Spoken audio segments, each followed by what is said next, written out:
ಇವರು ಸ್ಯಾಂಡಲ್ವುಡ್ನ ಸೋಲಿಲ್ಲದ ಸರದಾರ. 2 ದಶಕಗಳ ತಮ್ಮ ನಟನಾ ಬದುಕಿನಲ್ಲಿ 48 ಚಿತ್ರಗಳಲ್ಲಿ ಅಭಿನಯಿಸಿ ನಂಬರ್ 1 ನಟ ಅನ್ನಿಸ್ಕೊಂಡವರು.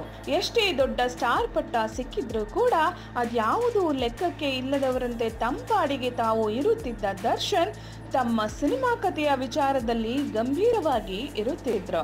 ಹಾಗೆ ತುಂಬಾ ಕತೆ ಕೇಳುತ್ತಿದ್ದ ದರ್ಶನ್ ಈಗೀಗ ಕತೆ ಕೇಳೋದನ್ನೇ ನಿಲ್ಲಿಸಿದ್ದಾರೆ ಅನ್ನೋ ಮಾಹಿತಿ ಇದೆ.